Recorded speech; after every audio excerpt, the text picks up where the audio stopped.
Hello everyone, welcome to Profession IAS. Let us now learn 8-point formula.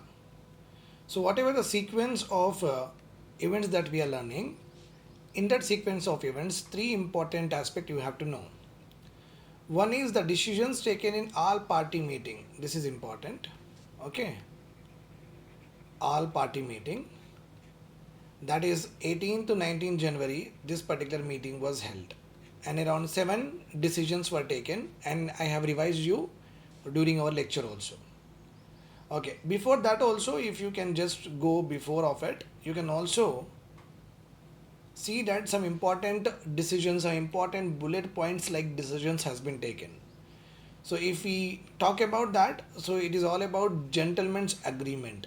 So we have got here 14 safeguards. After that, all party meeting happened on the decision of, and here also 7 points were given. On all party meeting, to implement the all party meeting decisions, GO 36 has been released, and this is also, so we are having some points here, right? Fine. So these are the some of the areas where you have to you need to know the number of points and what are the decisions are taken. You should know all of them. After GO 36, there is another important salient feature like decision were taking, that is 8-point formula. Remember this point. 8-point formula. All the events of 1969 happened during the period of Prime Minister Indira Gandhi ji. Remember this point here. She was a prime minister at that time. So as of like important prime ministers of our country from Jawaharlal Nehru till Rajiv Gandhi, lot of schemes were there, lot of initiatives were there. The period of them has actually laid the foundation of all policies, has actually laid the foundation for agriculture policy, IT policy, electronic policy, space, etc., so and so forth. Okay, that's why you should know with regard to agriculture also, if you are aware of what they have done in their life with regard to like Indira Gandhi ji, the nationalization of bank happened. The same was continued by Rajiv Gandhi in 1980 also. He also nationalized 6 banks.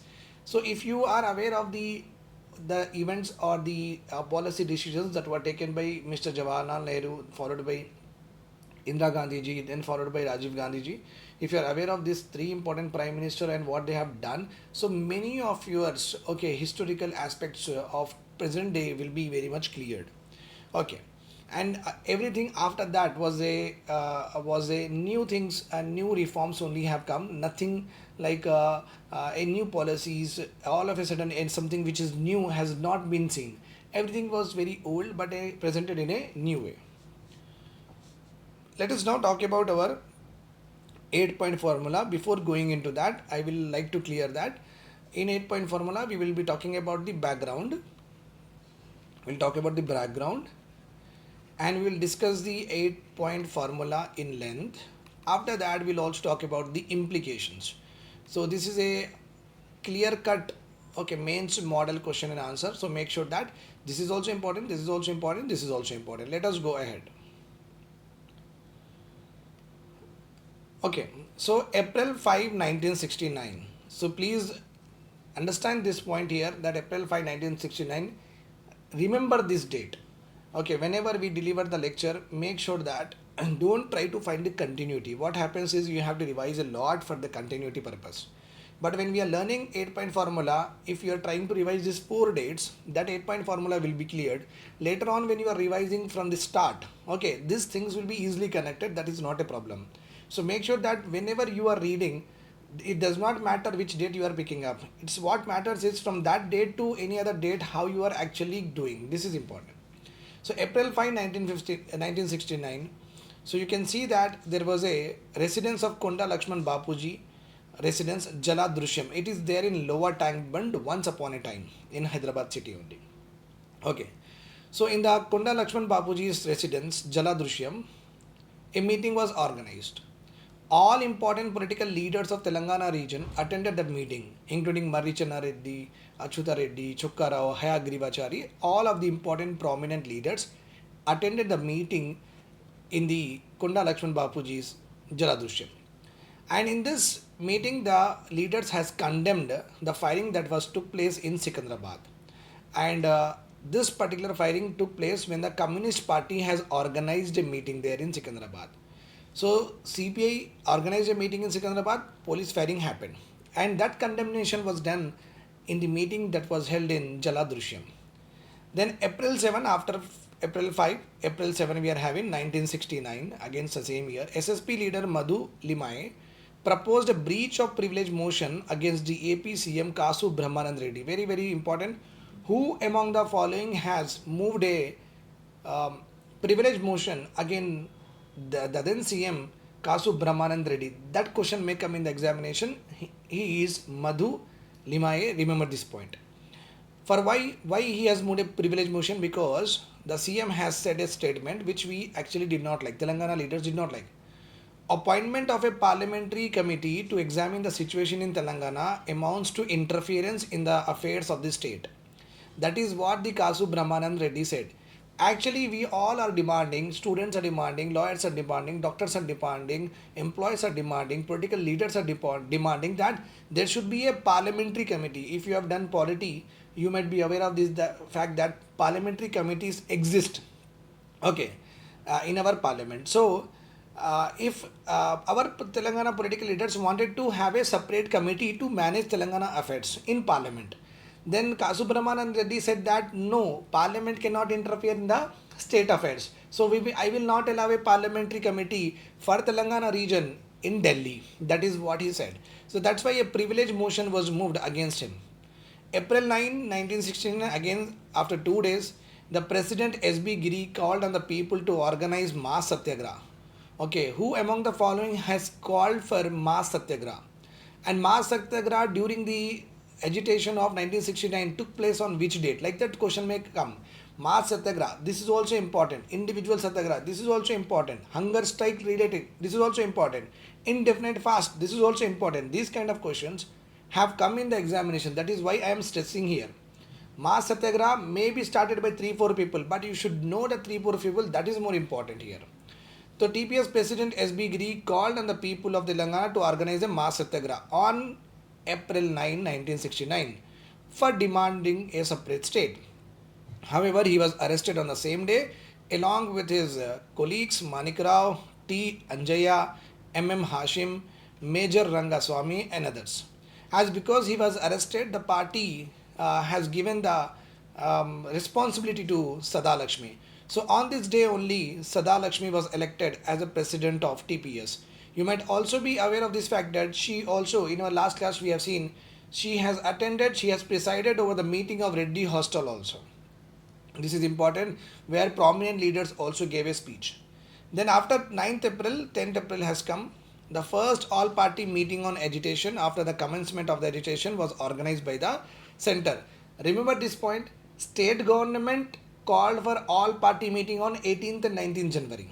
But central government did not call any time the all-party meeting. So on April 1969, please remember the date here and year. April 10, 1969, the first all-party meeting called by the center. Center word is important here. Please try to understand where I am stressing, where I am highlighting, and where you are writing also, you have to underline these words, whatever I am underlining. Okay, right. So this, now all-party meeting went to what? Center. Center gave us what? 8-point formula. Got my point? So all our political leaders went there and we got 8-point formula. And let us now see what is the 8-point formula. Same demands, Andy. Same demands. Okay. A high-powered committee. Whenever high-powered committee we will talk about, always remember the composition of that committee will be what? Very big shots will be there in the committee. Okay. Cabinet ministers will be there, state ministers will be there, okay, Supreme Court representation will be there, maybe a COG is required, means COG will be there, means central agencies are also involved in this particular, whenever we talk about high powered committee. And high powered committee, not only these dignitaries will be there, along with them you will also see that they will have enormous powers also while executing their task. Okay, they will have lot of powers will be given or delegated to them to execute the particular project. So to appoint a high-powered committee to find out the surplus Telangana fund which have been diverted to Andhra region is there in all the points like all party meeting, and also in GO 36, and also in what we have the gentleman's agreement is actually it's all about safeguards, no, right? So these particular points are there in all party and GO 36 also. And we want to, like, Telangana funds were given to Andhra region, and this powered committee was to submit a report within a month. So deadline was given so that state government of that time, Andhra bias leadership, should not delay this particular report. This committee will meet every quarter, every 3 months, and submits its report to the CM and PM together. High powered committee on surplus revenues consists of one retired or serving as a Supreme Court judge as a chairman, eminent economist with knowledge of state finances, senior representative of COG. Very, very important, these three individuals. Don't think that they will not ask like this, or they may ask which one of the following is are the points or the decisions taken in 8 point formula. So you might be thinking that they may ask you only one statement of one subheading. No, they may ask you even deeper. The high powered committee that has been constituted under the 8 point formula has which one of the following as a members, like that they may ask you. So you are going to write one retired or serving Supreme Court judge, one eminent economist, senior representative from COG. So you can see that three of them are what, very much independent. They don't have any any inclination to the present government also, and these are so big dignitaries that even the state government cannot influence them. COG is itself is a very a constitutional body, so what the CM can influence the COG? Eminent economist, like very good economist like me, obviously. Okay, like you can understand that we also have no welfare economics. We have this particular person, right? I don't remember his name. I just forgot all of a sudden. Economist like Rangarajan is there, and we also have Arvind Panaregriya is there. These are the various important persons are there, right? And you just understand their mindset. They will not go. They will not do anything wrong. Okay. And one retired and serving judge of chairman, you can understand that a serving judge of Supreme Court cannot disrepute himself by giving a false report. So all the three were actually independent and does not have any kind of influence from the state government. So such kind of composition was chosen in order to have a unbiased reporting on the surplus funds of Telangana. This is the first point. So what you have learned: Supreme Court serving or retired judge, another one is eminent economist, and the third one we are having the senior representative of COG. Please remember this. This is a high powered committee in order to see surplus fund of Telangana, how much has been transferred for the development of Andhra region. Then funds would be provided to make up for the losses incurred in Telangana due to the diversion of surplus fund. So whatever the funds that has been diverted will again be allocated to Telangana and will be compensated on the same lines. Third one, for preparing plans for the development of Telangana region, one regional development committee will be constituted. In gentleman's agreement, they have given us Telangana regional committee. In 8-point formula, they have given us regional development committee. So please make sure that you note a difference here. In gentleman's agreement, they talked about TRC, but they abolished in 1957 only. Okay, whereas 1957 they constituted, they abolished near around 1964 or 65. Exactly, I don't know, but that was not there when this agitation was happening. TRC was already abolished. Remember this point. Okay. Now, instead of, as TRC is already not there, so they have given another committee to us, that is Regional Development Committee would be set up under the, again, chairmanship of Chief Minister, representative of Planning Commission. Remember this point here, the chairman of Planning Commission has been given the status of a cabinet minister. Okay, during the Congress government, the chairman of Planning Commission will be the status of cabinet minister. So you understand that a central cabinet minister is sitting with the chief minister. Obviously, why he will listen to chief minister? Because he is having more powers. He is in the central government, right? So that's why representative of Planning Commission, okay, chief minister, and ministers belonging to Telangana region, and chairman of Telangana regional committee would be the member. Okay, fine.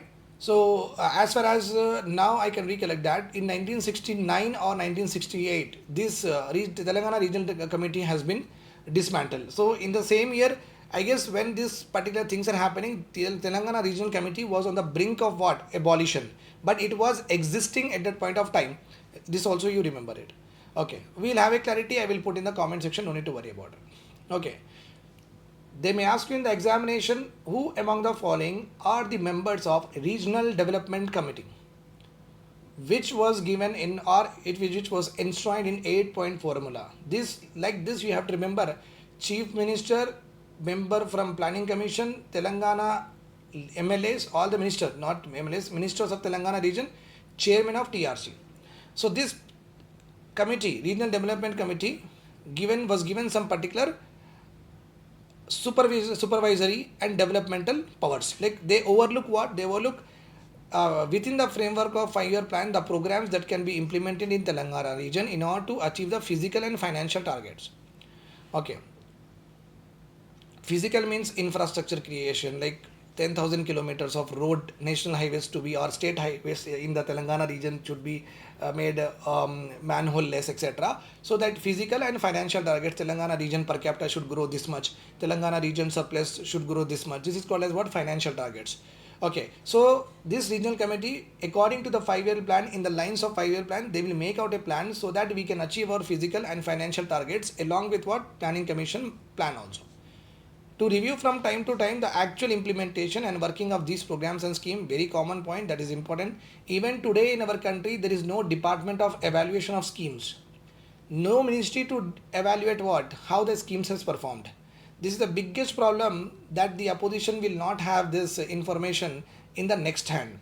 So whenever the elections happen, there is no chance that your schemes have not performed well, your policies have not performed well. This we cannot authenticate also.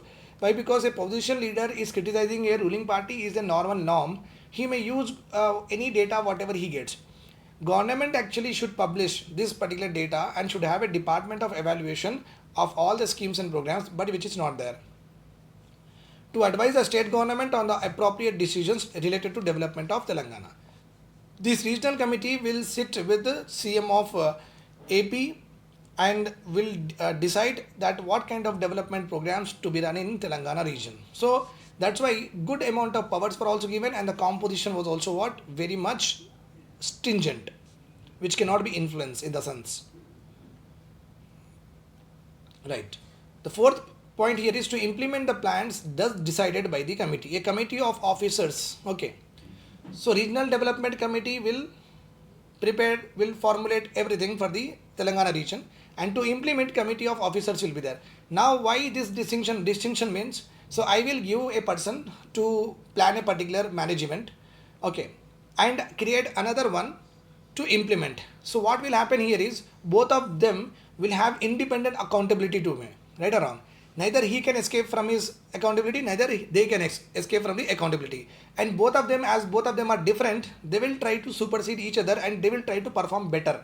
Okay, otherwise the same person formulating and implementing means there will be a possibility of not happening the events, not implementation of plans, okay, may get diluted. That's why two independent bodies has been created for the development of Telangana region. I really like this point whenever they have inserted. So they have differentiated the execution of the plans and given to some other committee, and developmental aspect to decide the developmental aspect of our Telangana region, they have given it to a separate committee.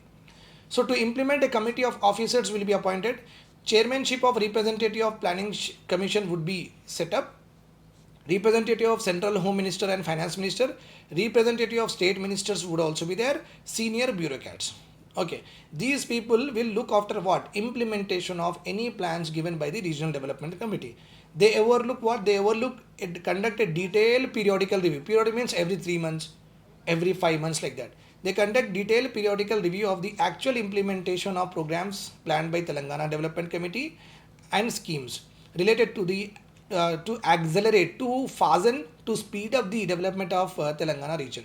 The committee will meet every quarter again here. and submitted report to the CM and PM. As because report is also submitted to the PM means you can understand that CM will also be having in his mind, no, this report has gone to PM and this particular program has not done well. So okay, with the particular program has not done well, the CM of AP, did he give some enough funds or not? So whether the funds are released in Telangana region for a particular issue or not, the PM will also know about it, right? So this is like a double accountability we have ensured in, because we had having a bad experience with the Andhra leadership. If they do here and there, PM should also come to know about what happening in Telangana, right? That's why.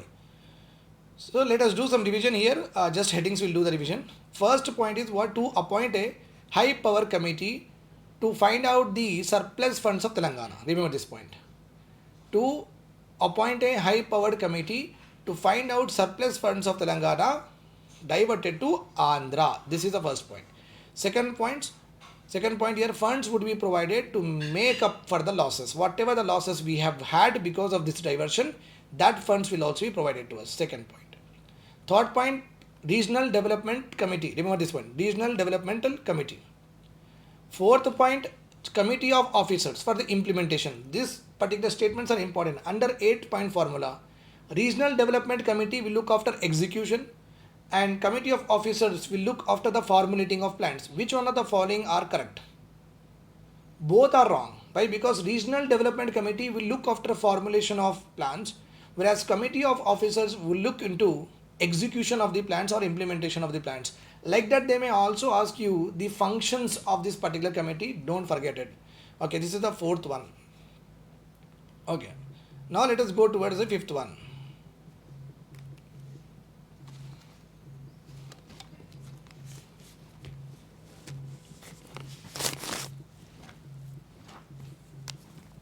Just a second.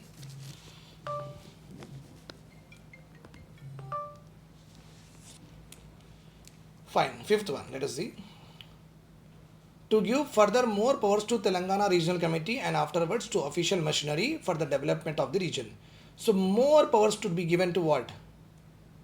Telangana Regional Committee. So it is now clear that Telangana Regional Committee existed till 1969. To make constitutional arrangement for providing jobs in the Telangana region only to the locals. For this purpose, Vanchu committee was appointed, and you know very well that Vanchu committee, which we have discussed in our last class, has completely rejected that no constitutional amendments are possible with regard to the Mulki rules. Okay. To give the responsibility of examining the issues involved in the service condition of Telangana employees. As because I have already told you in the last class, I have explained that how the seniority criteria has been misused by the Andhra bias leadership. So our Telangana employees were having a problem with regard to the conditions of the service. Because salary problem was also there. Telangana employees were having more salary, Andhra employees were having less salary. So when the merger happened, okay, their salaries increased, but our salaries did not increase in the same way. We are having employees are having a discontent.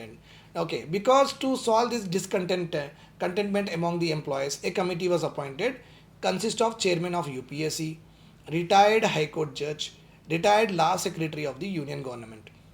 Very, very important. So we are having regional development committee members were there.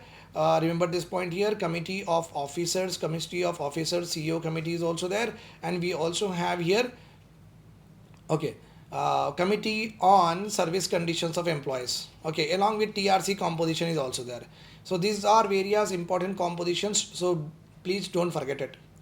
Along with that, obviously, the Lalit Kumar committee, Justice Bhargava committee, Vanchu committee, all these committees members also you might be aware of it, which we have already discussed. Okay, right. Fine. So first point here is to appoint a high-powered committee to examine the funds of Telangana. Second point is funds would be provided to compensate the loss. Okay. Third point, regional development committee. Fourth point, committee of officers. Fifth point, more powers to TRC. Sixth point, constitutional provisions for the employment, for the jobs. Seventh point, committee on the service conditions of the employees of Telangana who are having a dissent or discontentment. The committee will undertake a visit to Hyderabad in order to examine the grievances or the problems of the public servants of Telangana and make appropriate recommendations to Union Home Ministry. Okay, now we are having the eighth point. In the view of the need to constantly review the position of Telangana development by the central government, Telangana Development Committee would be held in the presence of Prime Minister at least once in 6 months. So whatever Regional Developmental Committee is also called as Telangana Developmental Committee. Remember this point. We are having here no Regional Development Committee, whether all the things are happening properly or not. For that purpose, every time the Regional Development Committee every 6 months will directly meet to the PM. Okay, so that easily they can explain that if any biases are happening by the Andhra leadership, they can tell to the Prime Minister. Okay, so all of these, okay, 8 point formula was actually didn't like by many of the people. That's why the movement has intensified. Okay, so implications. The 8 point formula did not satisfy the people of people did not satisfy the people of Telangana, did not satisfy the aspirations of the people of Telangana, like that you can write to make it more looking better. This formula could not show a definite solution to the most important problem of Mulki rules. They said that constitutional amendment will be provided to the job, but what about the Mulki rules and what about the employees who got into Telangana region as employees by flouting the Mulki rules? For that purpose, the clarity was not there in the 8 point formula with regard to Mulki rules. Telangana struggle day, that's why it was observed on 15th April 1969. There was a firing in Nizamabad, Mahbubnagar because 8 point formula was not good. Everyone started what? Just like the moment during Telangana movement 2009, Chidambaram has said that the process of Telangana separate state will be begin and with the due process by talking etc. In Andhra, so all of a sudden the movement erupted or not? Yes. So when 8 point formula came, automatically all this have started. When the government of India also bought farm laws, okay, farmers came to the Delhi and started agitating or not? Yes. So that is what happened. The moment 8 point formula came, people did not like it, and there was a movement intensified, and firing also took place in Nizamabad and Mahbubnagar. Indefinite strike was also started by Telangana employees. Okay, in the cities and district clashes occurred between police and people, and lot of them has injured and got arrested. These are the various aspects about 8 point formula. I hope this is all clear to you. If you are having still any doubts, you can mail or call or message to that particular number. So I'll be helping out to clear it out. Thank you for listening to me. Have a nice day. Bye bye. Take care.